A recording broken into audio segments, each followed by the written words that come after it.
Bonjour à tous et bienvenue pour ce webinaire dans lequel on va parler d'une figure d'analyse technique moderne, connue bien sûr de ceux qui pratiquent l'analyse technique moderne ou analyse technique quantitative, et peut-être pas connue de ceux qui utilisent l'analyse technique dite classique, sur lequel on retrouve les triangles, les fanions, des têtes-épaules et autres. Je vous rappelle très rapidement que l'analyse technique moderne ou analyse quantitative est faite à partir d'historiques de cours très importants et recherche des configurations qui sont mathématiques et donc qui ont une validité scientifique. Mais je reviendrai peut-être sur le sujet un petit peu plus tard. Alors, je me présente, Romain de la Crétas, directeur de l'Institut de la Bourse, et puis je pense que vous me connaissez à travers ces webinaires depuis peu. Vous pouvez aller sur le site de l'Institut de la Bourse pour en savoir un petit peu plus sur moi-même et sur mon parcours, cela peut-être pourrait vous aider. Un grand merci à GCI Financial qui sponsorise ces webinaires et qui est un très bon acteur sur le Forex et les CFD, et un grand merci à Trader Forex pour nous permettre de publier ces webinaires afin d'aider le plus grand nombre. Alors, on va rentrer dans le détail un petit peu plus précisément de la stratégie de ce qu'est le Key Reversal Up, couramment appelé KRU, stratégie KRU. Donc il existe aussi, alors pour ceux qui voudraient le connaître, le KRD, Key Reversal Down, mais le Key Reversal Up marche mieux quand on fait des backtests, par exemple sur des plateformes comme TradeStation ou autres. On retrouve des résultats bien meilleurs avec le KRU par rapport au KRD. C'est pour ça que vous avez pas mal de fonds qui traitent ce type de configuration. Alors, la stratégie, pour rentrer dans le détail, avant d'aller plus loin, il faut bien la comprendre. 1. On va prendre une position sur un setup spécifique qui est ce fameux KRU. Ce setup, donc c'est-à-dire qu'une mise en place, avant de prendre position, on va attendre qu'il se passe tel type de configuration.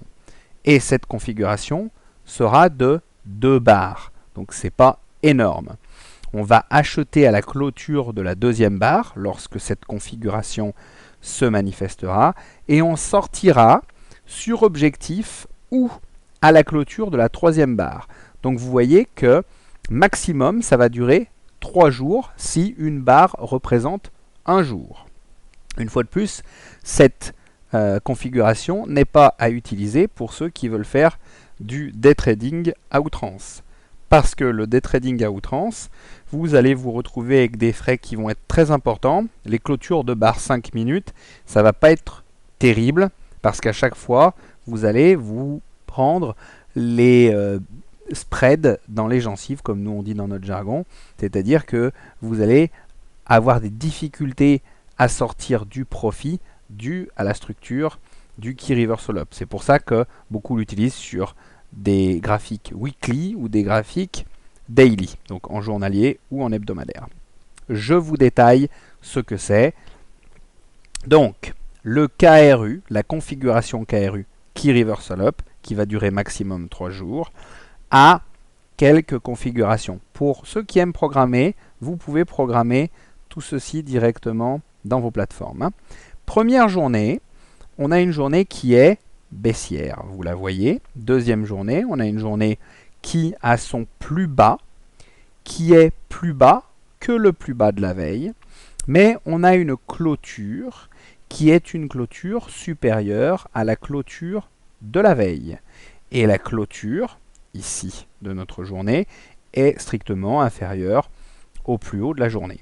À ce moment-là, vous achetez à la clôture. Alors, acheter à la clôture, par exemple, ça veut dire acheter dans les 3 minutes avant la clôture.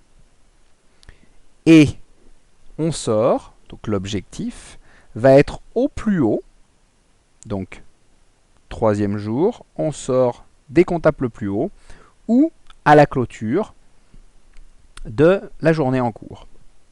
Synthétiser, expliquer, voilà ce que ça donne. Notre première journée, on a le plus bas qui est plus bas que la veille, on a la clôture supérieure à la clôture de la veille, hop, on sort sur objectif, il y a une bougie, tac, on tacle l'objectif, c'est fini. ou on sort en clôture. C'est fini. Voilà ce qu'est le Key Reversal Up en termes de configuration. Maintenant, on va pouvoir améliorer les choses avec du Money Management. Je vous montrerai à la fin.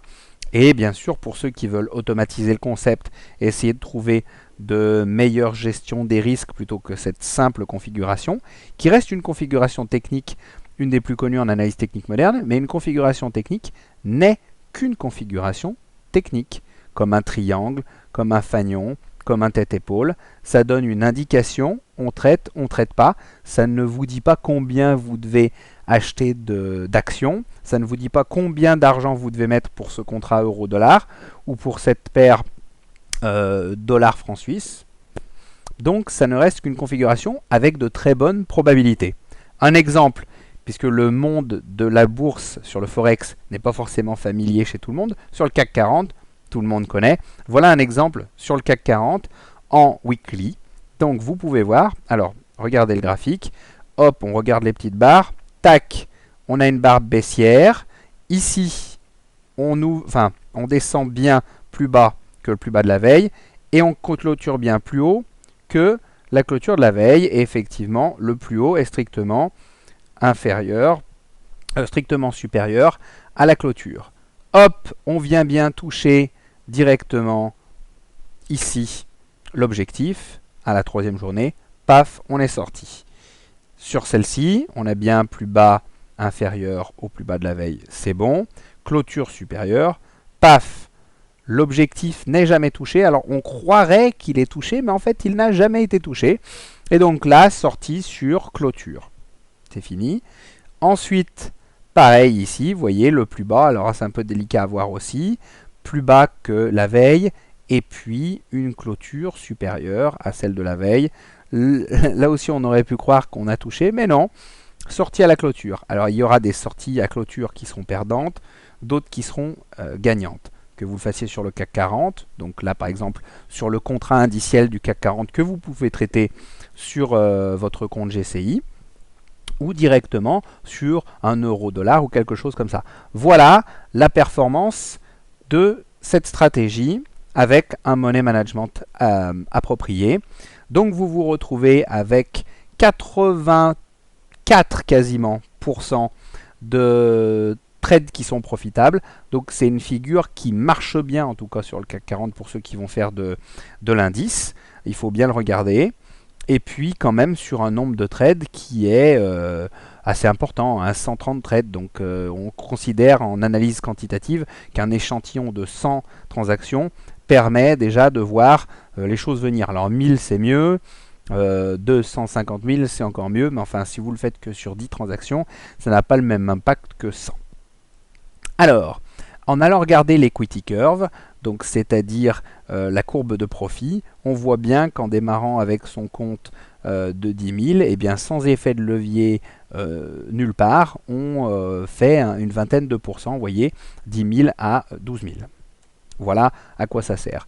Alors comme on est sur le monde des devises, je vais vous montrer ce que donne le Key Reversal Up sur la paire dollar-franc suisse, enfin dollar américain, franc suisse. En weekly, d'octobre 2008 à juin 2009, vous pouvez remarquer qu'ici, hop, on a bien une barre, suivez bien ma souris, on a bien une barre qui est inférieure à la barre précédente, avec une clôture qui est supérieure à la clôture précédente. Qu'est-ce qui se passe?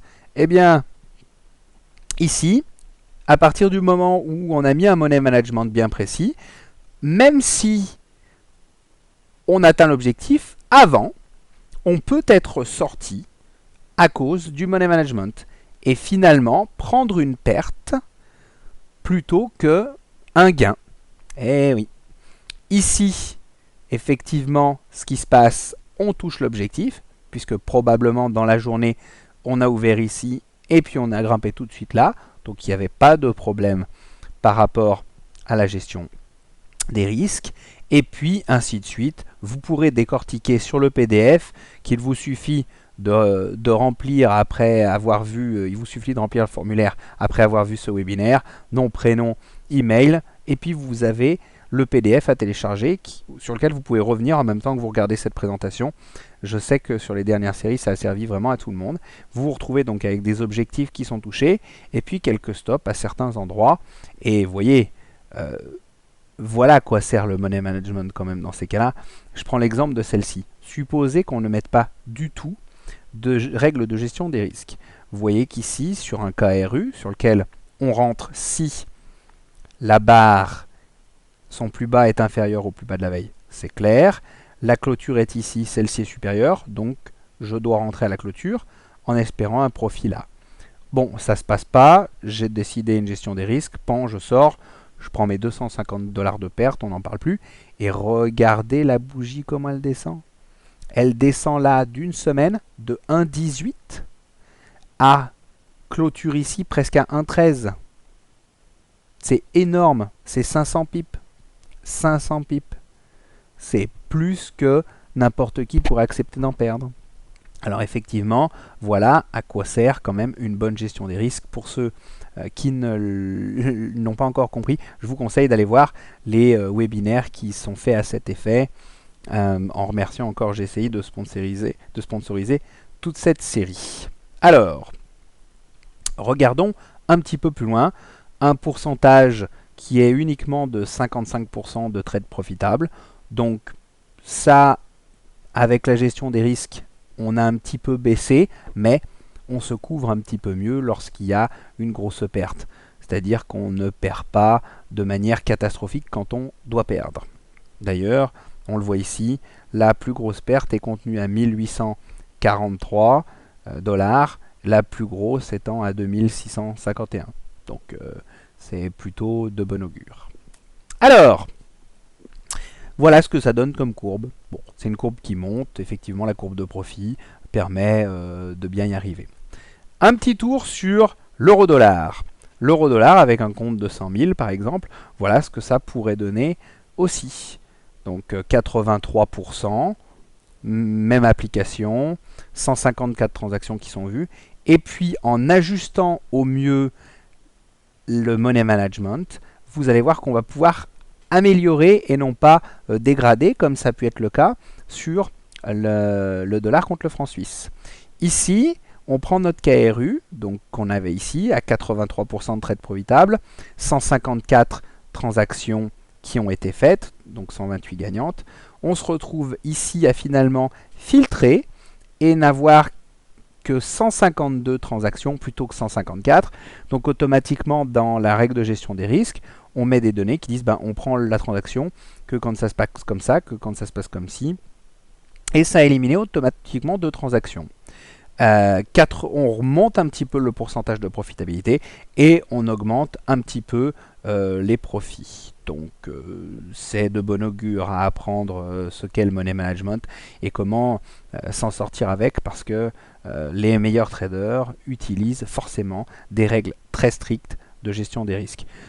C'est pas peut-être pour rabâcher, mais enfin pas bien loin, de vous dire qu'il faut apprendre 1 à gérer les risques, 2 à gérer les risques, 3 à gérer les risques, et enfin les profits viennent d'eux-mêmes automatiquement si le travail est bien fait. Mais c'est un petit peu dans tous les métiers que ça se passe comme ça.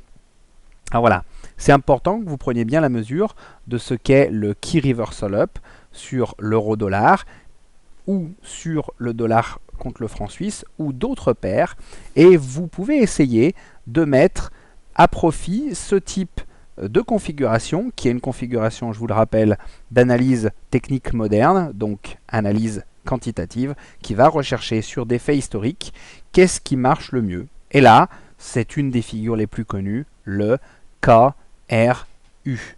Vous pouvez aller faire tout un tas de forums, très peu les connaissent dans l'analyse technique classique, mais dans l'analyse technique moderne ou dite quantitative, on en retrouve beaucoup. Vous pouvez aussi paramétrer de toutes les manières sur pas mal de logiciels. Alors je sais que beaucoup utilisent MetaTrader. Allez utiliser votre MetaTrader sur votre compte GCI Trading, ça marchera très bien. Programmer ce type d'indicateur. Et puis revenez-moi si vous avez des questions. En tout cas, une fois de plus, merci Trader Forex, merci GCI. Et puis n'hésitez pas à aller télécharger la plateforme de GCI, l'une ou l'autre, un MetaTrader ou l'autre, pour pouvoir faire des progrès de manière virtuelle ou de manière réelle avec des vrais sous, ce que je conseille, parce que quand on met son argent en jeu, c'est pas pareil que quand on ne le met pas. Je vous dis à très bientôt.